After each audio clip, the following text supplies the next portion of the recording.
DJ Ruparel માધ્યમિક શાળા છાયાના online ક્લાસીસનો 58મો દિવસ. ધોરણ 12ની અંદર આપણે જે વિષય ચાલુ હતો એ છે વાણિજ્ય વ્યવસ્થા. હવે એની અંદર પ્રકરણ નંબર 1માં ધંધાકીય સ્વરૂપ, એનું મહત્વ અને મુદ્દા, એને લગતા મુદ્દાઓ આપણે અભ્યાસ છેલ્લા વિડીયોમાં કર્યા. ઓનલાઈન એજ્યુકેશનનો 58મો દિવસ. હવે જે આપણે મુદ્દા કર્યા POSD, CORB, P એટલે પ્લાનિંગ, O એટલે ઓર્ગેનાઇઝિંગ, S એટલે સ્ટાફિંગ, D એટલે ડાયરેક્ટિંગ દોરવણી, CO એટલે કોઓર્ડિનેટિંગ સંકલન. આપણે અંકુશ છેલ્લે પૂરું કર્યું. હવે અંકુશ પછીનો મુદ્દો જે આજે ભણવાનો આવે છે તમારા પાઠ્યપુસ્તકમાં પેજ નંબર 10 ઉપર સંકલન, ધેટ મીન્સ CO, કોઓર્ડિનેશન. હવે મિત્રો એના સિવાય રિપોર્ટિંગ અને બજેટિંગ એ આ પ્રકરણમાં નથી.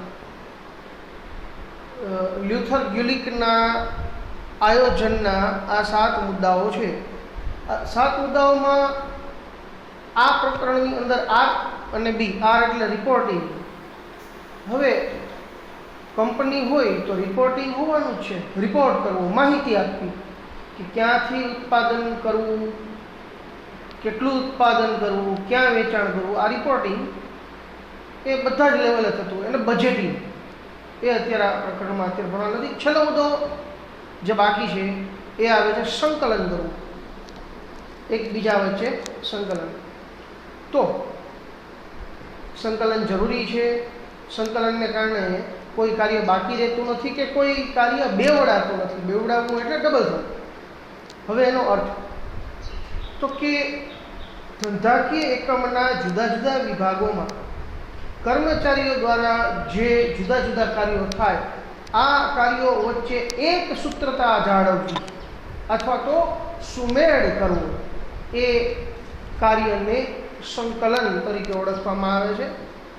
તો જુદા જુદા વિભાગો જુદી જુદી રીતે કામ કરતા હોય, પણ આગળનો વિભાગ ક્યાં કામ પતાવશે એ જ જો પાછળના વિભાગને ખબર ન હોય તો કામ બગડવાની શક્યતા વધી જાય. એટલે જુદા જુદા વિભાગના કાર્યો વચ્ચે સંકલન હોવું જરૂરી છે. તો જ કાર્ય સુમેળ ભર્યું થાય. સુમેળ, સારી રીતે મેળ થાય એવું. હવે એના લક્ષણો કે સંકલન કેવું હોવું જોઈએ, મીન્સ લાક્ષણિકતાઓ. તો કે આયોજનથી અંકુશ સુધી દરેક કાર્ય કરતી વખતે સંકલનની જરૂર પડે છે. સંચાલન પ્રક્રિયા સંકલન વગર આગળ વધી શકે નહીં. તમે આયોજન કરો ત્યાંથી શરૂ કરી અને છેલ્લે સંકલન આવે ત્યાં સુધીની પ્રક્રિયામાં એકબીજા વચ્ચે કોઓર્ડિનેશન વગર શક્ય નથી. સંકલન એ સંચાલનની દરેક સપાટીએ થતું કાર્ય છે. તળ સપાટીએ પણ સંકલન થતું હોય, મધ્ય સપાટીએ પણ સંકલન થતું હોય અને ઉચ્ચ સપાટીમાં જુદા જુદા બોર્ડ ઓફ ડાયરેક્ટર્સ હોય તો એની વચ્ચે પણ સંકલન હોય અને ત્રણેય સપાટીઓ વચ્ચે પણ સંકલન તો હોય જ છે. ત્રીજો મુદ્દો, સંકલનની સફળતા માટે માહિતી સંચાર હોવો જરૂરી છે. માહિતી સંચાર માટે ઇંગ્લિશ વર્ડ છે કોમ્યુનિકેશન. ટૂંકમાં એકબીજા વચ્ચે ફોન થતો હોય કે બીજી કોઈ પણ રીતે માહિતીની આદાન પ્રદાન, માહિતીનું આદાન પ્રદાન માટે વાણિજ્ય વ્યવસ્થામાં જે શબ્દો આપવામાં આવે છે એને કહેવાય માહિતી સંચાર, અને એનો ઇંગ્લિશ વર્ડ છે કોમ્યુનિકેશન. તો સંકલન માટે કોમ્યુનિકેશન હોવું જરૂરી છે. બે ડિપાર્ટમેન્ટ વચ્ચે કોમ્યુનિકેશન જ ન હોય તો સંકલન શક્ય જ નથી. સંકલન ન હોય તો કામ બગડવાની પૂરેપૂરી શક્યતાઓ છે. શક્યતા રહે કામ બગડે છે. સહકાર વગર સંકલન શક્ય નથી. આ સહકાર એવો બે જણા વચ્ચે સહકાર ન હોય તો સંકલન શક્ય નથી. એકમની વિવિધ પ્રવૃત્તિઓ વચ્ચે સંકલન જળવાય એ માટે એની અંદર કામ કરતા દરેક કર્મચારીઓ વચ્ચે સહકાર જરૂરી છે. અને સહકાર હોય તો જ સંકલન થાય, અને સંકલન થાય તો જ તમારું કાર્ય સફળતાપૂર્વક આગળ વધે. ધંધાકીય એકમના સાધનોનો મહત્વ ઉપયોગ પણ સંકલન દ્વારા જરૂરી બને. હવે તમારા ધંધાની અંદર માની લો કે કોઈ એક મશીન છે.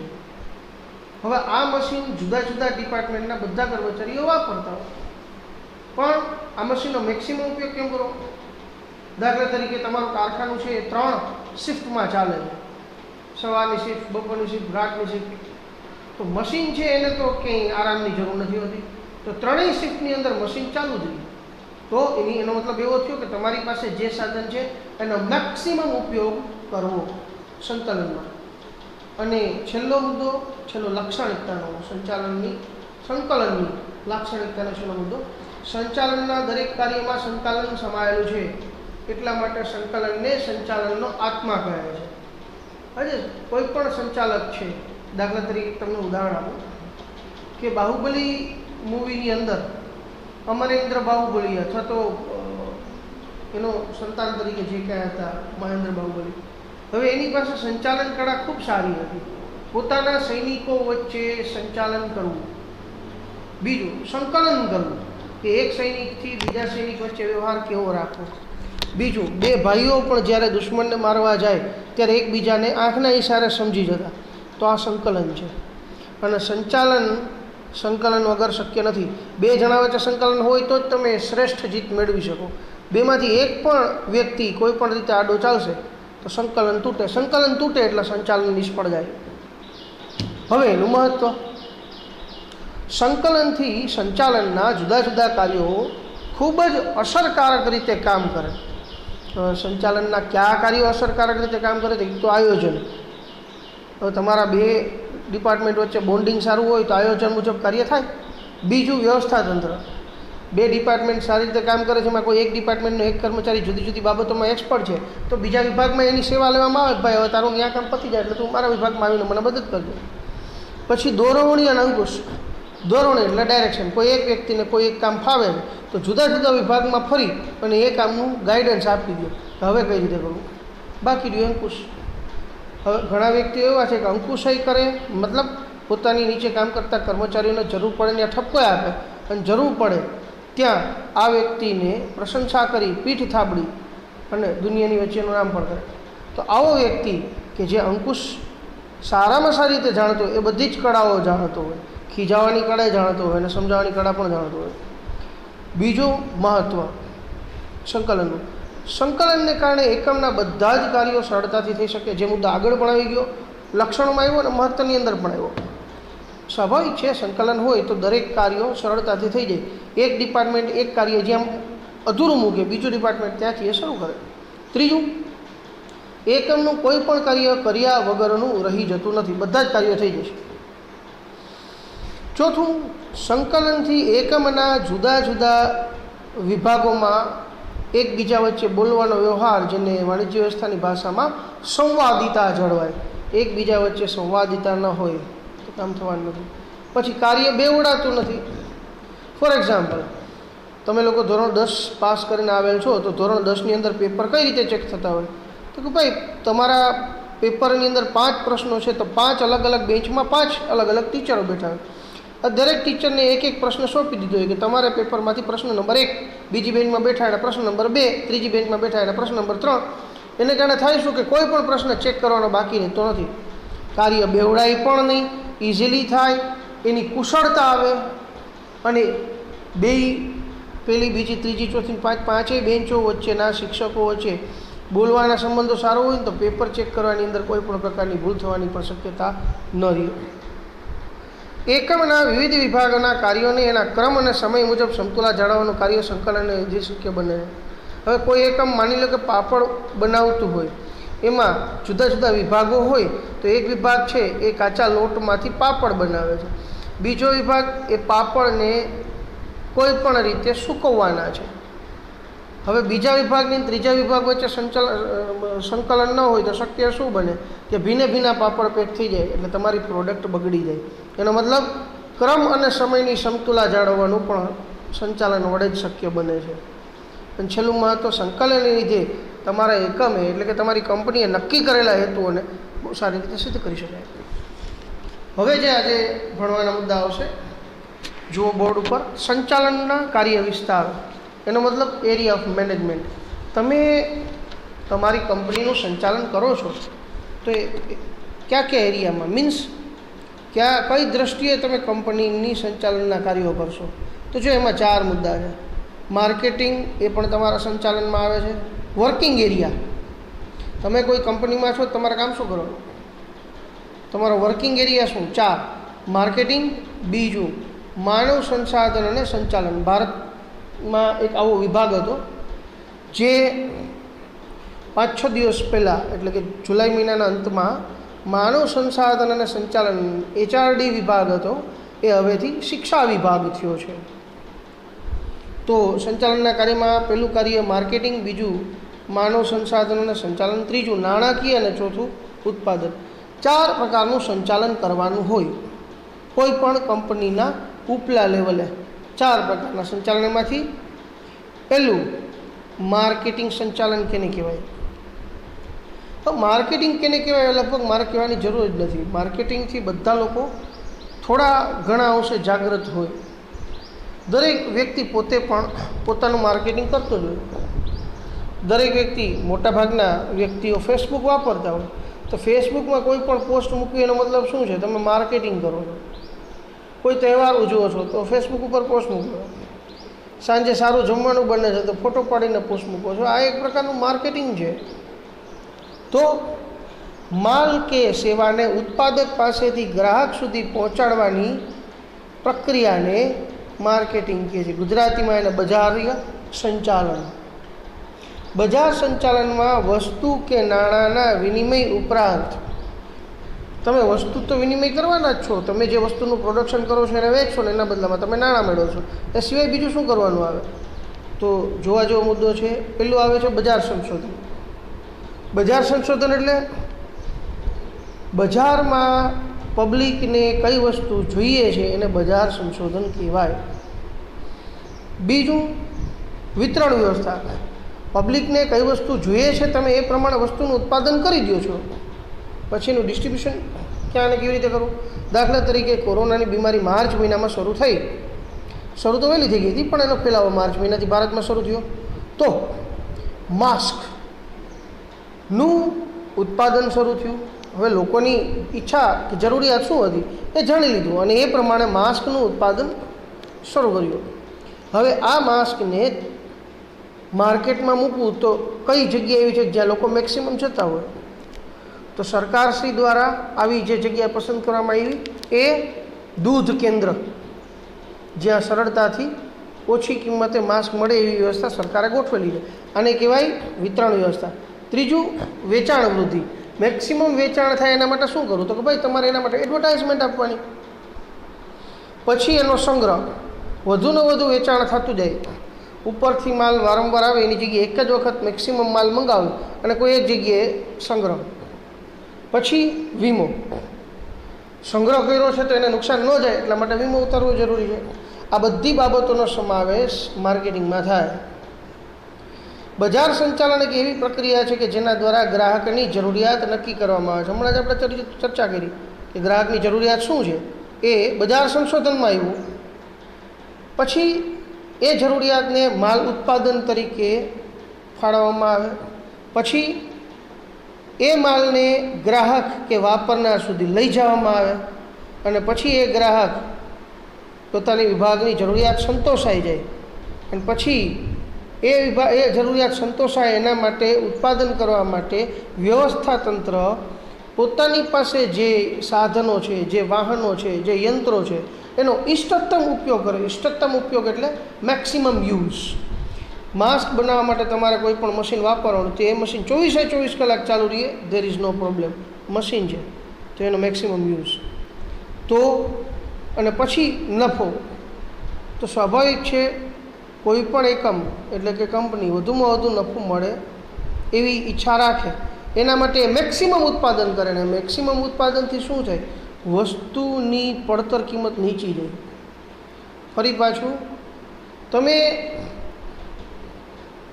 કોઈ એક વસ્તુ બનાવો છો એ 50-50ના જથ્થામાં બનાવતા હોય, એના કરતાં એ વસ્તુ તમે 500ના જથ્થામાં બનાવો ને તો ભાવ તમને જે પડતર થાય છે નીચી જાય.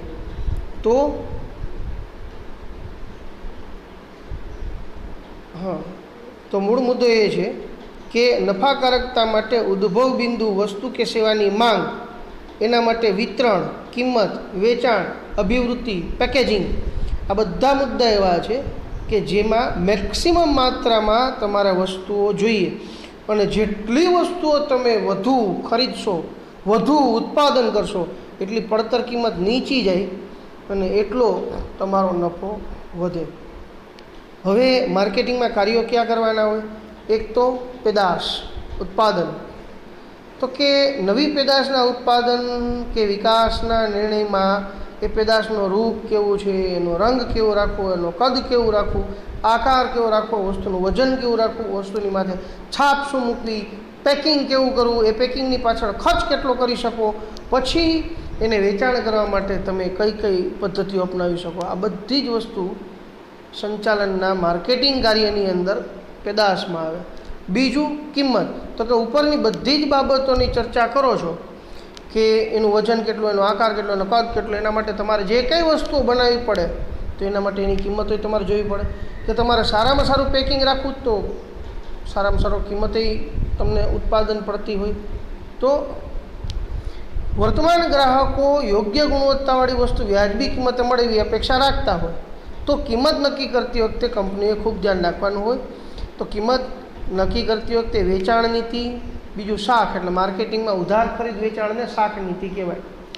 પછી વટાવ, તમે કેટલો વટાવ આપી શકો છો, જથ્થાબંધ કે છૂટક વેચાણ અને તમારા માલને વેચી આપે એવા અડતિયા અથવા તો મધ્યસ્થીને તમે કેટલું કમિશન આપો, આ બધાના આધારે તમારી વસ્તુની વેચાણ કિંમત નક્કી થાય. પછી વિતરણ, તો કે તમે જે વસ્તુઓને ઉત્પાદન કરો છો અને વેચવા માટે માર્કેટમાં મૂકો છો તો આ વેચવા માટે એજન્ટો ક્યાં ક્યાં, દરેક જિલ્લા વાઇઝ તમે વિતરણ વ્યવસ્થા કોને કોને આપી, ડિસ્ટ્રીબ્યુશન. આજે સ્વાભાવિક છે કોલગેટ જેવી કંપની હોય તો એનાય ડિસ્ટ્રીબ્યુટર હોય, થમ્સઅપ હોય તો એના પણ ડિસ્ટ્રીબ્યુટર હોય. તો વિતરણ વ્યવસ્થા અને એ વિતરણ કરનારાઓને તમે કઈ કઈ સગવડતા આપી શકો છો એ. પછી અભિવૃદ્ધિ એટલે કે તમે જે વસ્તુઓનું વેચાણ કરો છો એ વેચાણ વધે કેમ એવો આઈડિયા વિચારો. પછી એ વેચાણ વધારવા માટે એ આઈડિયાને કોઈ પણ રીતે અમલમાં મૂકો. તો એના માટે જાહેરાત કરવી, વ્યક્તિગત વેચાણ કરવું, ગ્રાહક અને વેપારીને આકર્ષવા, અને જરૂર પડે તો તમારા માલને વેચવા માટે જે એડવર્ટાઇઝમેન્ટ બનાવો એમાં ફિલ્મના હીરો હિરોઈનને મૂકો, એ વેચાણ વધે. તો સંચાલનના કાર્યોમાં પહેલું હતું માર્કેટિંગમાં તમારે શું કરવાનું આવે એ ચારેય મુદ્દા આવી ગયા કાર્યોમાં. હવે આવે છે માનવ સંસાધન અને સંચાલન. સ્વાભાવિક છે, માનવ સંસાધન એટલે તમારી કંપની જે કંઈ વસ્તુનું ઉત્પાદન કરે છે એ ઉત્પાદન માણસના આધારે છે. તો તમારી કંપનીના ઉત્પાદનની અંદર સૌથી મહત્ત્વની મૂડી કઈ? માનવ. હવે એ માણસો જે પ્રોડક્શન કરે છે એ તમારા સંસાધનો કહેવાય. અને એ સંસાધનો ઉપર તમારે સંચાલન કેમ કરવાનું? તો કે તમારી કંપનીના કામ કરતા કર્મચારીઓને તમે કોઈ પણ રીતે એની સગવડતાઓ સાચવી આપો. આ છે માનવ સંસાધન. તો કે કોઈ પણ ધંધાકીય એકમમાં ઉત્પાદન માટે શું જોઈએ? જમીન, મકાન, મશીનરી, ફર્નિચર અને વાહનો જેવી મિલકતો. સ્વાભાવિક છે, આજે તમે માની લો કે તમે કોઈ એક જિલ્લાના કોઈ એક વસ્તુના ડિસ્ટ્રીબ્યુટર છો તો તમારા જિલ્લાની અંદર આવતા જુદા જુદા ગામમાં તમારે જે વસ્તુના તમે ડિસ્ટ્રીબ્યુટર છો એ વસ્તુ જુદા જુદા ગામડામાં પહોંચાડવા માટે તમારી પાસે વાહન વ્યવસ્થા હોવી જોઈએ. વાહન સારું હોય તો ફટાફટ માલ પહોંચી જાય, તો એ વાહનને જાળવવું પડે. એ વાહન એ તમારું સંસાધન છે. તો આવી જ રીતે કોઈ પણ ધંધાકીય એકમમાં કામ કરતા કર્મચારીઓ જે સજીવ છે એ કંપનીની અમૂલ્ય મિલકત છે, એથી એનું જતન કરવું જરૂરી છે. અને ધંધાકીય સાહસોનો સફળતાનો આધાર એ ધંધામાં કામ કરતા કર્મચારીઓ ઉપર રહેલો છે. તમારી કંપનીની અંદર કર્મચારીઓ પૂરા સંતોષથી પૂરી મહેનતથી કામ કરશે તો સારામાં સારું ઉત્પાદન અને સારામાં સારું વેચાણ થાય. તમે તમારા કંપનીના કર્મચારીઓને સાચવી નહીં શકો તો શક્ય નથી કે તમે સફળતા મેળવી શકો. દાખલા તરીકે આજના સમયમાં મોટાભાગની કંપનીઓ પોતાના કર્મચારીઓને છૂટા કરે છે. એકમાત્ર ભારતની સૌથી વિશાળ કંપની ટાટા, જેના ચેરપર્સને જાહેરાત કરેલી છે કે આ કપરો સમય છે, કપરા સમયમાં આપણે ખોટ ખાઈને પણ આપણા કર્મચારીઓને સાચવવાના છે. આવું ત્રીજી વખત ટાટા કંપની દ્વારા બનેલું છે. તો એને કારણે હવે થાય છે શું કે કર્મચારીઓ એક અંતરથી જ આ કંપની સાથે એક બંધનમાં બંધાઈ ગયા હોય કે આવા કપરા સમયમાં જ્યારે દુનિયાભરની કંપનીઓ પોતાના સ્ટાફને છૂટા કરતી હતી ત્યારે ટાટા કંપનીએ ખોટ ખાઈને પણ કર્મચારીઓને સાંઈચવા. એટલે કર્મચારીઓને એક વિશ્વાસ બેસી ગયો કે ગમે તેવી પરિસ્થિતિની અંદર અમારા જેવા કામ કરતા કર્મચારીને કંપની દૂર નહીં કરે. તો આ કર્મચારી પણ કંપની સાથે અંતર્મનથી જોડાઈ ગયો હોય, કોઈ પણ સંજોગોમાં આ કંપનીને કર્મચારી છોડશે નહીં અને એ જ કર્મચારી મેક્સિમમ ઉત્પાદન કરવા માટે દિલથી મહેનત કરશે. બસ આ વસ્તુ છે માનવ સંસાધન.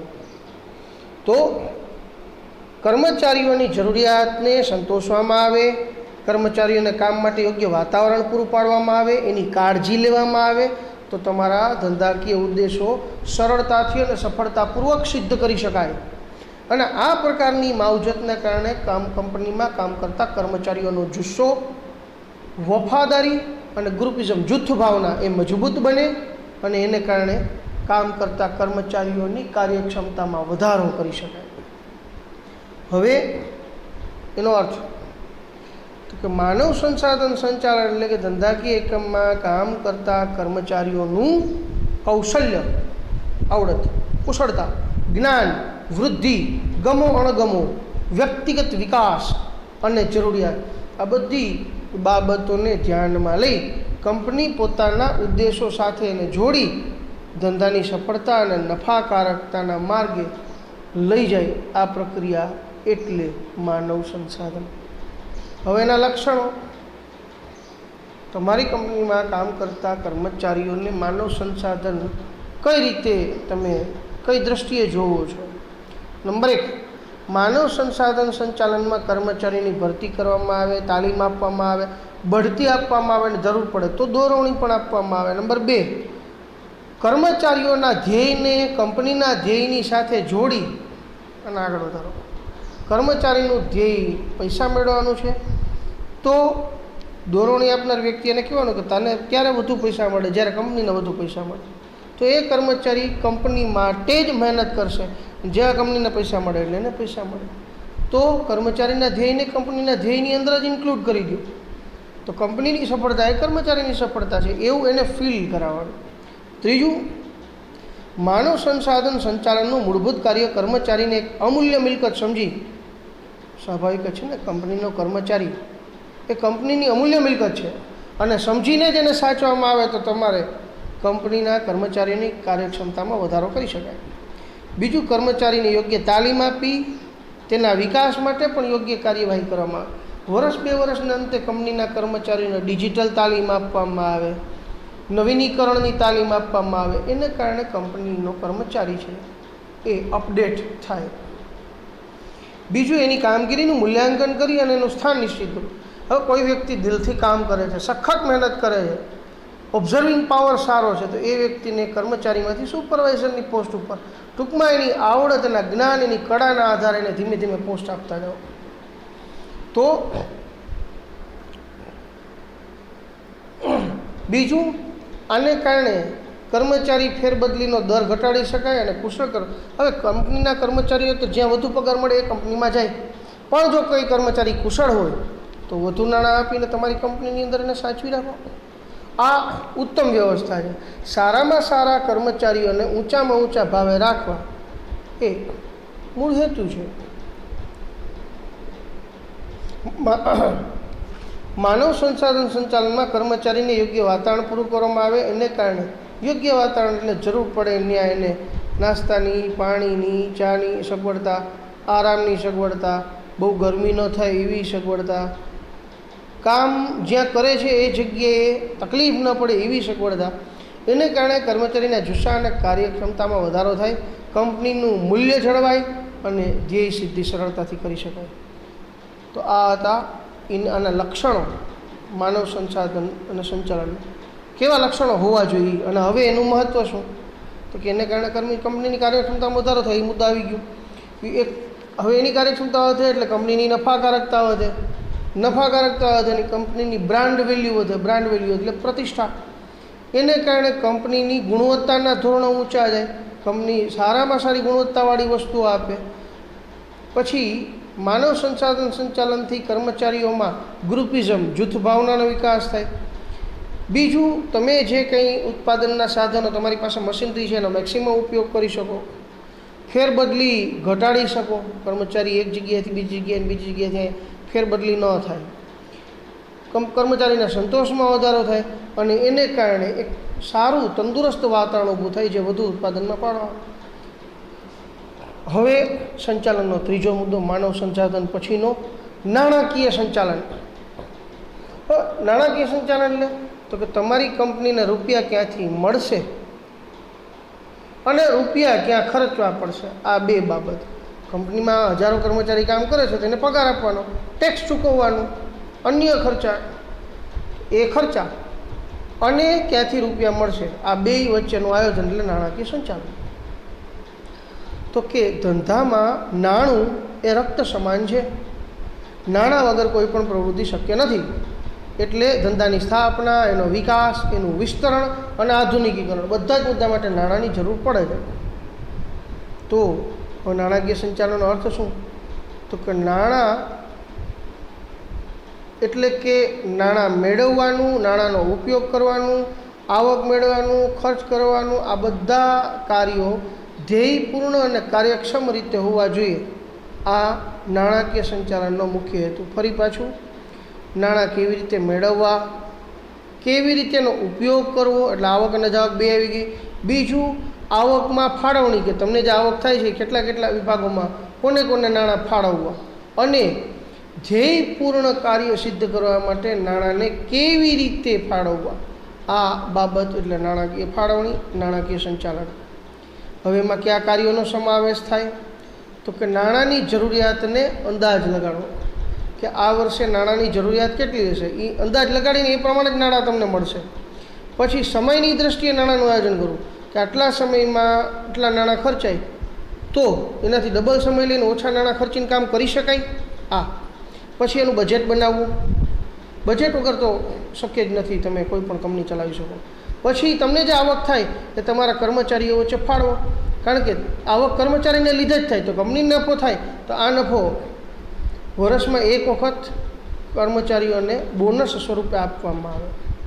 પછી મૂડી માળખાનો વિચાર કરવો, એટલે કે તમારી મૂડી છે, એટલે કે તમારી જમીન, જુદી જુદી મિલકતો, એને ક્યાં રૂપિયા રોકવા, શેરમાં રોકવા, જમીનમાં રોકવા, એવા નાણાકીય પ્રાપ્તિ સ્થાનો પસંદ કરવા, એના માટેની કાર્યવાહી કરવી, નાણાંનો ઉપયોગ યોગ્ય રીતે થઈ જોવું, એના માટે અંકુશ વ્યવસ્થા ગોઠવવી, નાણાકીય નીતિ નક્કી કરવી કે તમારા નાણાં તમે ક્યાં વાપરી શકો અને ક્યાં ન વાપરી શકો, આ પણ જરૂરી.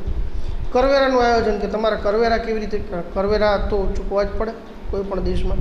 અને છેલ્લું, તમારી કંપનીની અસ્કયામતો. અસ્કયામતો એટલે પ્રોપર્ટી, જમીન અને મકાન, આમાં વધારો કરવો.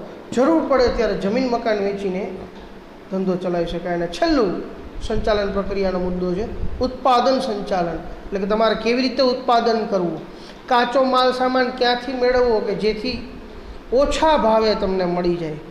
પછી એ કાચા માલમાંથી વપરાશ યોગ્ય વસ્તુ કેવી રીતે બનાવવી, ગ્રાહકોની જરૂરિયાતને સંતોષવાની શક્તિ ધરાવતી વસ્તુઓ અને સેવા એમાંથી બનાવીને કેવી રીતે વેચવી, આ ઉત્પાદન સંચાલનમાં આવે. આજે તમે જે વસ્તુ વેચો છો એનો કાચો માલ સૌથી સસ્તો જ્યાંથી મળતો હોય એટલો તમારો નફો વધવાનો, તો એ સંચાલનનો મુદ્દો છે. ઉત્પાદન સંચાલન એનો અર્થ શું? તો કે ઉત્પાદનનું આયોજન કરવું, ઉત્પાદનનો કાર્યક્રમ નક્કી કરવો, ઉત્પાદનના જુદા જુદા વિભાગો વચ્ચે સંકલન કરવું, જરૂર પડે તો દોરવણી આપવી અને છેલ્લે અંકુશ રાખવો. આ બધું ઉત્પાદનમાં આવી જાય. હવે એના કાર્યો ક્યાં?